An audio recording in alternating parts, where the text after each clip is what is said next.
Welcome, curious minds, to the deep dive. Today, we're taking a really fascinating look at something you probably use constantly, every single day, but maybe never thought of it becoming, well, your personal medical assistant. We're talking about the iPhone and how it's going from phone calls to pulse checks. Hmm. I mean, remember when phones were just for making calls? Seems like ages ago, doesn't it? Well, get ready, because the evolution is kind of startling. What if I told you your health insurance might actually start covering your next iPhone upgrade? Yeah, seriously. We're going to explore this future where basically Dr. iPhone will see you now. It's a truly remarkable shift, yeah. And in this deep dive, we'll really try to uncover the key insights behind it all, this leap in technology. We'll look at what it means for how you manage your health every day. And this fascinating way our personal devices are being redefined. It's way more than just specs and features, right? It changes our whole relationship with our well-being. Okay, yeah, let's unpack that. Let's rewind a bit and trace this journey. From the iPhone's beginnings, which were already revolutionary, to where it is now with these medical features, it's quite something. So we start back in 2007, the original iPhone, just a groundbreaking phone, right? Calls, texts, web browsing, that was the focus. No health stuff back then. Not really. Then you fast forward, what, 7 years? 2014? And the health app arrives. Ah, yes, the health app. That felt like the first step, didn't it? Little features, step counting, basic fitness tracking. Exactly, a first hint, maybe. A little seed planted for its medical potential. Yeah, encouraging your 10,000 steps. It kind of set the stage, looking back. But then 2020 hits. COVID. And everything changed. Yeah, that was a real accelerator. Suddenly, the iPhone became this tool for basic health screening, temperature checks, tracking symptoms. It got warmer, literally, as Yeah. one source put it. Its usefulness just jumped. The pandemic really pushed these things into the spotlight, showed their value almost immediately. And that brings us closer to now, looking ahead to, say, 2025. We're really in that era. Dr. iPhone will see you now. We're talking blood pressure monitoring, ECGs, sleep analysis, all in your pocket. A whole medical suite, basically. Mm-hmm. And the key insight here, I think, is just the speed, the rapid acceleration of this medical integration. It's really about the democratization of health data, wouldn't you say? Yeah, definitely. Putting it in everyone's hands. Exactly. It's not just new features being tacked on. It connects to that bigger trend. Consumer tech and healthcare converging, making health awareness less about sporadic clinic visits Yeah. and more about this constant daily engagement. It really reshapes personal health management. Totally reshapes it. A complete game changer. And speaking of Dr. iPhone, let's look at its latest medical credentials. Some descriptions are pretty impressive and honestly kind of funny too. Okay, so blood oxygen monitoring, because, Yeah. breathing, pretty important. Foundation. Then you've got ECG readings, electrocardiogram. Measures your heart's electrical stuff. Someone called it your heart's LinkedIn profile, which I kind of love, all the vital stats. Okay. And sleep pattern analysis, apparently judging your 3 a.m. TikTok habits. So, busted. Yeah. No hiding those late night scrolls now. Plus, medication reminders, which reportedly are better than your mom. Ouch. But useful. Consistent, at least. And mood tracking, too. Though, disclaimer, therapist not included. It tracks, it doesn't treat. An important distinction. Of course, the big caveat they add is medical degree from the University of Cupertino pending. Right. Always good to remember. But what's really crucial here is how these features move things forward. It's not just passive tracking anymore. It's pushing into proactive monitoring, management even. Right, be more active about it. And the convenience, the constant availability, that's huge, giving you immediate access to your own data. But it does subtly hint at changes in that traditional patient-doctor relationship, doesn't it? Oh, Well, initial checks, symptom logging. That might increasingly happen before you even think about going to a clinic. Changes the first point of contact. yeah, I see that. That first interaction is different. So if the phone's the physician, what's the consultation process like? It sounds thorough and maybe a bit weird. First, symptom input. You tell your phone what's wrong, like a digital priest, apparently. Okay, interesting analogy, data confession. Then biometric scanning. It does like 47 different checks while you just hold it, awkwardly maybe. All those sensors working hard. Then comes the AI diagnosis, and you get the verdict faster than WebMD can convince you it's cancer. Oof. Yeah, WebMD anxiety is real. So speed is key here. Definitely efficient. And the treatment plan. This part's classic. The prescription is often, buy the new Apple Watch and AirPods for enhanced monitoring. The ecosystem upsell. Oh! Even in healthcare. Well, the tech behind it is the amazing part, isn't it? The AI. The sensor fusion, that's what allows these rapid checks. And the benefit is clear. Early detection, faster info. Huge potential upside. But there are downsides too. Potential pitfalls, yeah. Over-reliance, maybe. Misinterpreting data without a human expert. The challenge is knowing when that quick digital result needs a proper medical look versus when it's just helpful self-info.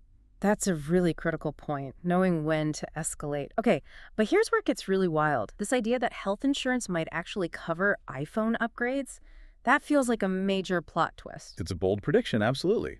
But some analyses are exploring how it could work, hypothetically, of course. Right, like these potential plans they sketched out.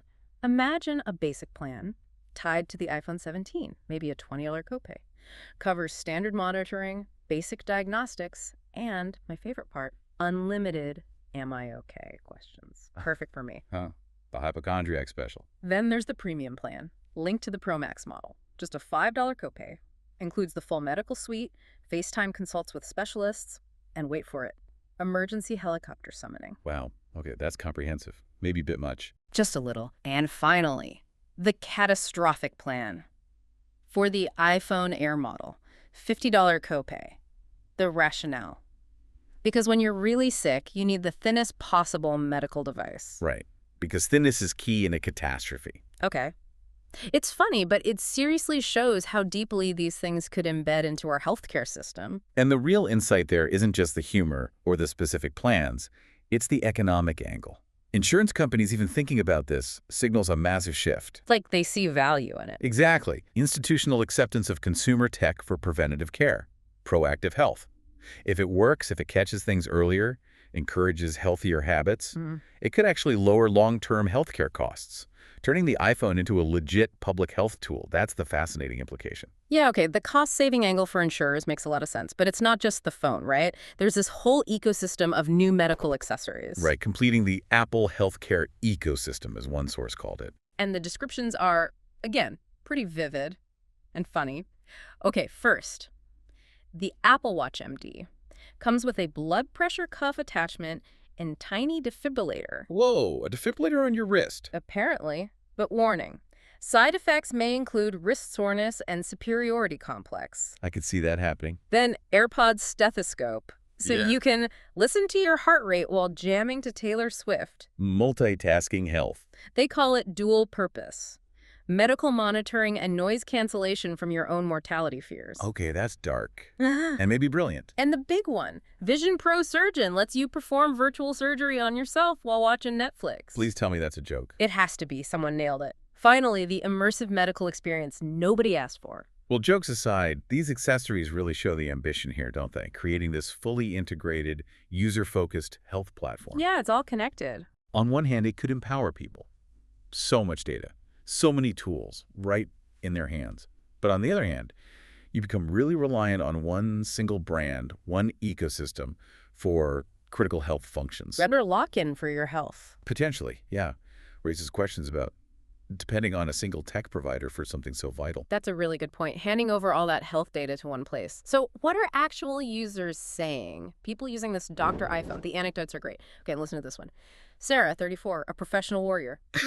She says, my iPhone diagnosed my hypochondria before I even knew I had it. Oh, wow. 5 stars for accuracy, -2 for crushing my dreams of having something interesting wrong with me. Huh.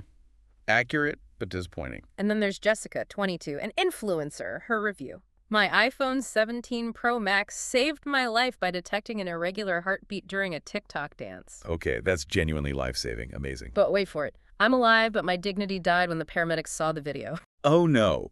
The perils of modern life-saving tech. These stories really capture the two sides, don't they? The incredible accuracy and convenience right alongside these funny or sometimes embarrassing real-world situations. The insight is that even with amazing tech, human psychology, social stuff, it's all still very much part of the picture. Absolutely. Okay, so we need to talk about the practical side, the fine print, terms and conditions, what is covered by these iPhone features, and maybe more importantly, what is absolutely not covered. Crucial distinctions, yeah. So what's covered? Basic vital sign monitoring, tracking symptoms, analyzing them. Those medication reminders, nagging included, they say. Helpful nagging, perhaps? Emergency contacts notification, and WebMD-style panic inducement, just for fun. Always good to have options for inducing panic. But let's be super clear on what's not covered. This Yeah. is key. It does not cover actual medical treatment. Right. Obvious, but needs saying. Also not covered. Bedside manner.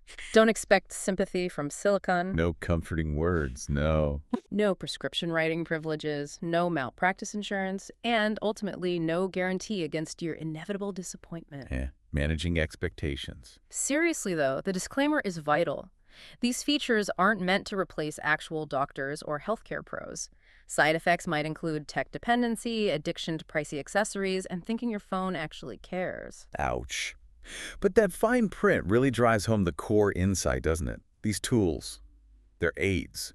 Incredibly powerful aids for monitoring, for early insight maybe, but they're absolutely not replacements for human medical professionals. Right. It really underscores the need for critical thinking, knowing the limits of the tech versus where you need that nuanced human judgment, experience, empathy. Tech enhances, it doesn't substitute, not for actual care. That distinction is so, so important. Okay, let's gaze into the crystal ball a bit. Coming soon, iPhone medical specialties. It looks like Dr. iPhone wants to specialize. Expanding the practice, huh? Beyond Yeah. general health. Seems like it. Get ready for the iPhone psychiatrist.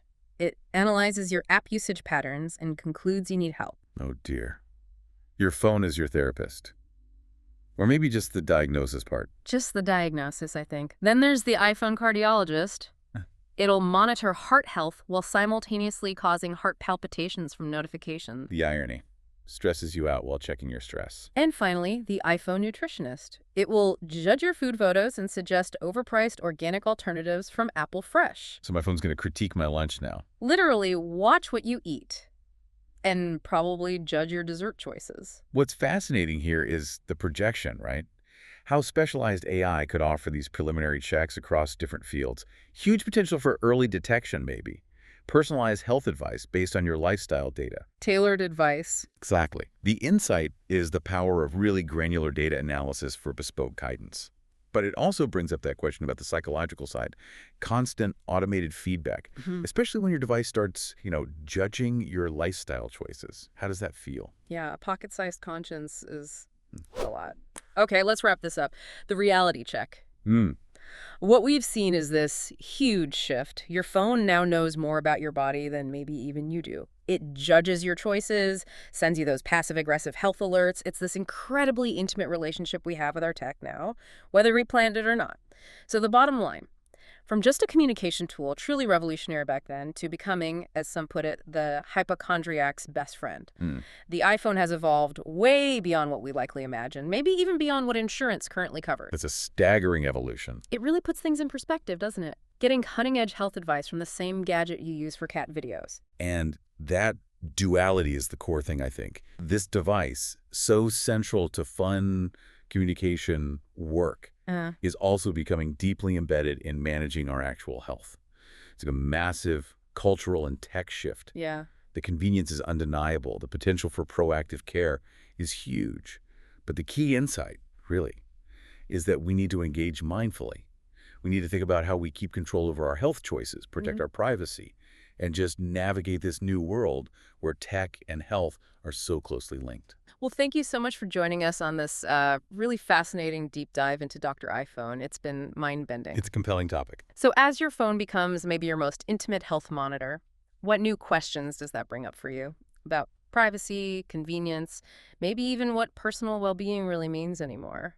It's definitely something to think about next time you glance at your health data. Indeed. Hopefully this gives you some context to reflect on. Maybe think critically about your own tech use or just approach health info with a more, informed eye going forward. Until next time, keep exploring, keep questioning, and keep diving deep into the world around you.